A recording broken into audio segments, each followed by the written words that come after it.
بالله السميع العليم من الشيطان الرجيم بسم الله الرحمن الرحيم وذكر فإن الذكرى تنفع المؤمنين وقال النبي صلى الله عليه وسلم سبعة يظلهم الله في ظله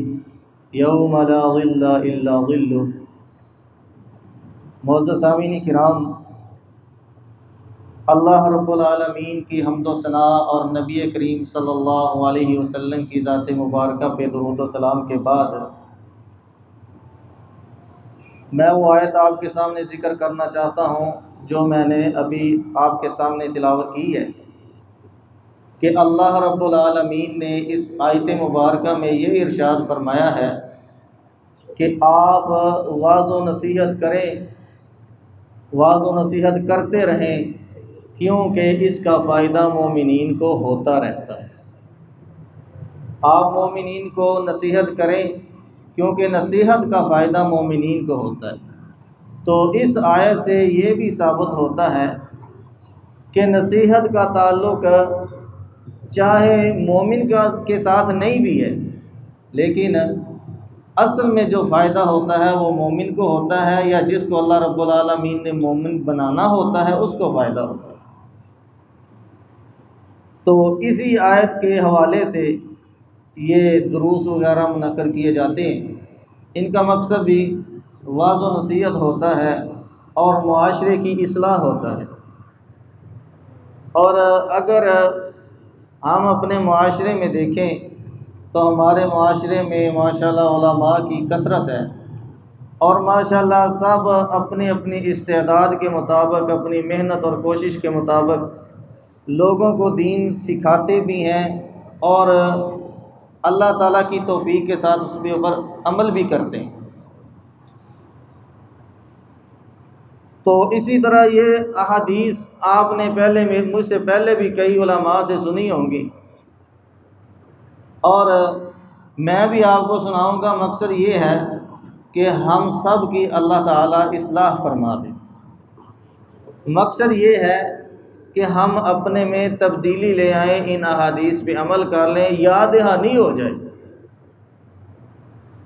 حدیث میں نے جو آپ کے سامنے بیان فرمائی ہے، رسول اللہ صلی اللہ علیہ وسلم نے ارشاد فرمایا، صحیح اور بخاری کی یہ روایت ہے کہ قیامت کا دن ہوگا، قیامت کے دن کی ہولناکیوں میں، یعنی قیامت کے دن کی سختیوں میں اللہ رب العالمین کچھ ایسے خوش نصیب لوگ ہوں گے جن کو اپنے عرش بری کا سایہ عطا فرمائے گا۔ بلکہ جو روایت میں نے آپ کے سامنے تلاوت کی ہے، بیان کی ہے، اس میں اللہ رب العالمین نے ارشاد فرمایا،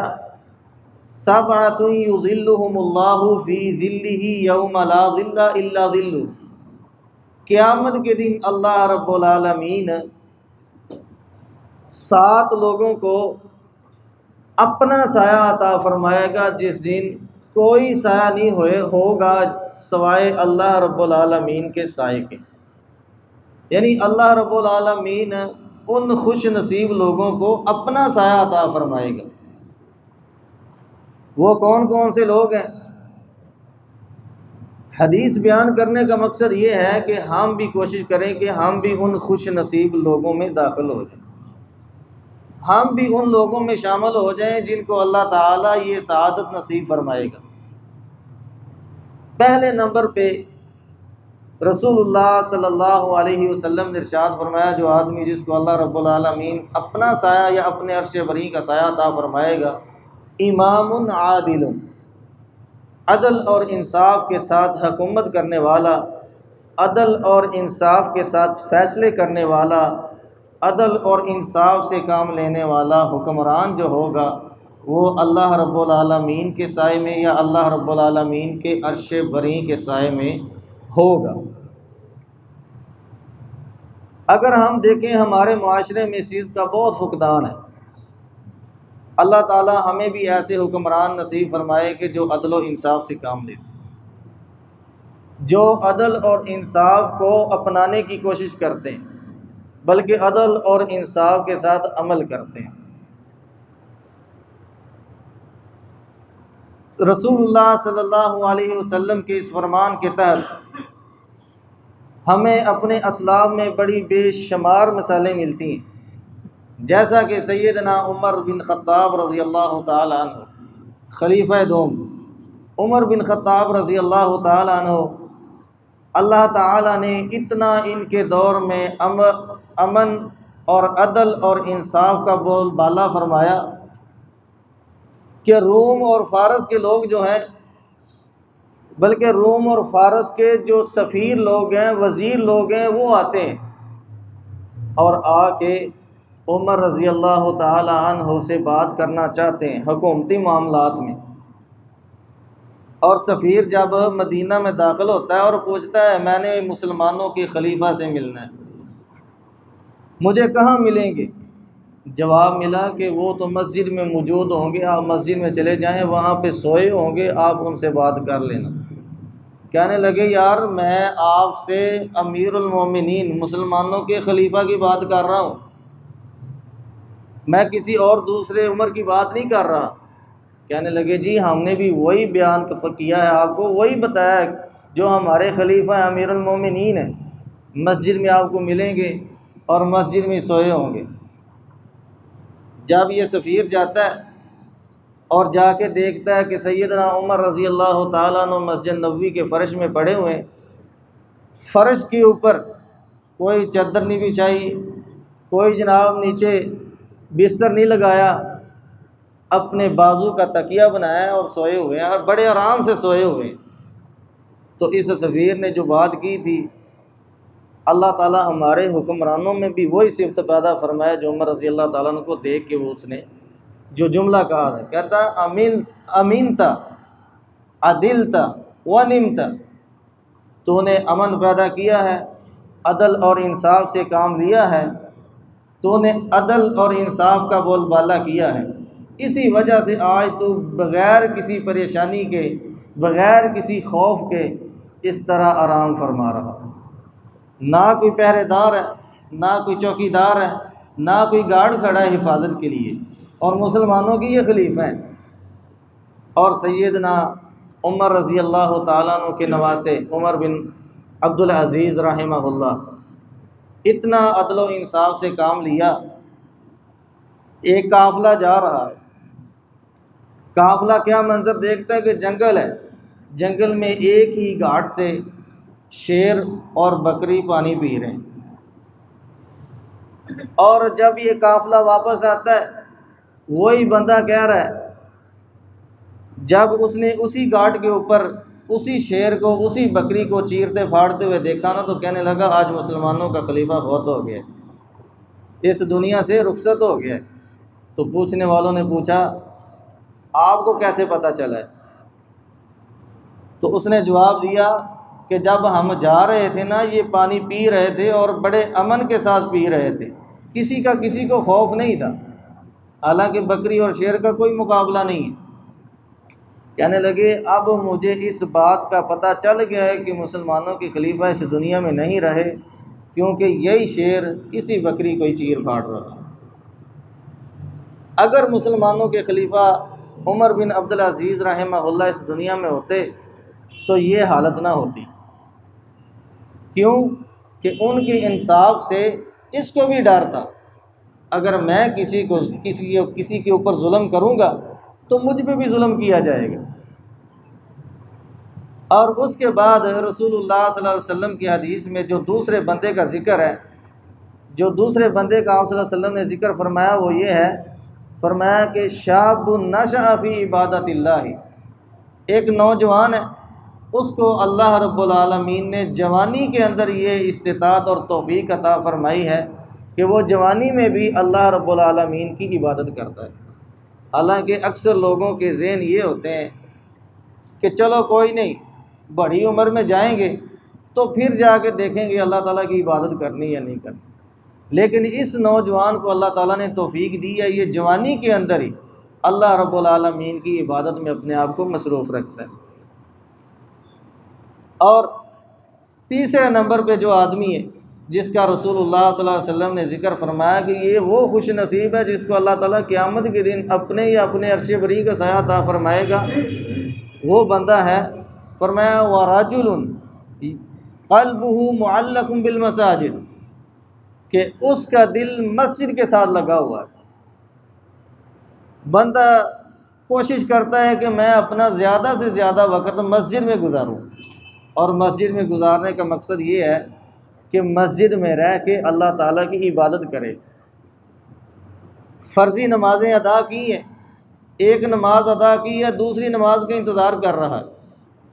نماز کے بعد نماز سے پہلے نوافل ادا کر رہا ہے، قرآن مجید کی تلاوت کر رہا ہے، اللہ تعالیٰ کے رسول صلی اللہ علیہ وسلم سے مسنون اذکار کر رہا ہے، اپنی بہتری کے لیے،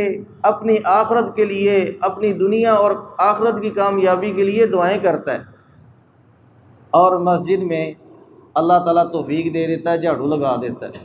مسجد کی صفائی کر دیتا ہے، مسجد میں دیکھتا ہے کوئی چیز خراب ہے اس کو صحیح کر دیتا ہے۔ فرمایا کہ اس بندے کا دل مسجد کے ساتھ لگا ہوا ہے، مسجد سے باہر جاتا ہے اس کو سکون نہیں آتا، اگر اس کو سکون ملتا ہے تو اللہ تعالیٰ کے گھر میں ملتا ہے۔ فرمایا یہ بندہ اتنا خوش نصیب ہے کہ اللہ تعالیٰ قیامت کے دن اس کو اپنا یا اپنے عرش بری کا سایہ عطا فرمائے گا۔ چوتھے نمبر پہ رسول اللہ صلی اللہ علیہ وسلم نے ارشاد فرمایا کہ وہ خوش نصیب بندہ ہے جس کو اللہ تعالیٰ اپنا یا اپنے عرش بری کا سایہ عطا فرمائے گا، وہ ہے رجل تصدق، ایسا آدمی جو صدقہ کرتا ہے، حتی لا تعلم شمالہ ما تنفق یمینہ، صدقہ کرنے کی صفت یہ ہے، طریقہ یہ ہے کہ خرچ کیا ہے اللہ تعالیٰ کے راستے میں، جس کو دیا ہے اس کے علاوہ کسی کو پتہ نہیں چلنے دیا، اپنے دائیں ہاتھ سے دیا ہے، حتیٰ کہ اپنے بائیں ہاتھ کو بھی پتہ نہیں چلنے دیا اس نے، اتنا مخفی ہو کے، اتنا پوشیدہ ہو کے، اتنا چھپ کے اس نے صدقہ کیا ہے۔ فرمایا کہ اس طرح چھپ کر جو بندہ صدقہ کرتا ہے، اللہ تعالیٰ اس بندے کو اس عمل کی وجہ سے قیامت کے دن اپنے عرش بری کا سایہ عطا فرمائے گا۔ اور پانچویں نمبر پہ وہ عورت ہے، رسول اللہ صلی اللہ علیہ وآلہ وسلم نے ارشاد فرمایا ایک بندہ ہے، اس کو کسی حسب و نسب والی، مال دولت والی، شہرت والی عورت نے بدکاری کی دعوت دی ہے، لیکن اس نے اس کی بدکاری والی دعوت کو ٹھکرا دیا، انکار کر دیا ہے، اور کہہ دیا ہے انی اخاف اللہ، میں اللہ تعالیٰ سے ڈرتا ہوں، اللہ تعالیٰ سے ڈرتے ہوئے یہ کام نہیں کروں گا۔ فرمایا کہ اس بندے کو اس عمل کی وجہ سے اللہ تعالیٰ اپنے عرش بری کا سایہ عطا فرمائے گا۔ اور ساتواں بندہ رسول اللہ صلی اللہ علیہ وآلہ وسلم نے ارشاد فرمایا وَرَجُلٌ فَفَاضَتْ عَيْنَاهُ خَالِيًا، ایسا بندہ جو اکیلے میں ہے، اس کے آس پاس کوئی نہیں ہے، اس کی آنکھیں اللہ تعالیٰ کے خوف کی وجہ سے بہہ پڑتی، اس کی آنکھوں میں سے آنسو آ جاتے ہیں، وہ بندہ اللہ رب العالمین کے سامنے رونے لگ پڑتا ہے اپنی غلطیوں کی وجہ سے، اپنے گناہوں کی وجہ سے۔ رسول اللہ صلی اللہ علیہ وسلم نے فرمایا اس بندے کو اللہ تعالیٰ قیامت کے دن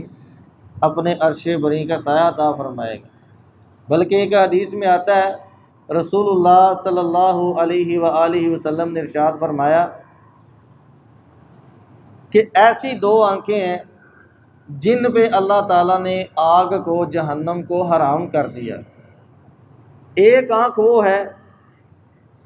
جو اللہ تعالیٰ کے راستے میں نکلے ہوئے لشکر کی حفاظت کرتی ہے، چوکیداری کرتی ہے، ان کا پہرا دیتی ہے، ان کی سیکیورٹی کا خیال کرتی ہے۔ فرمایا کہ یہ جو رات جاگتی ہے آنکھ اور مسلمانوں کے لشکر کا پہرا دیتی ہے،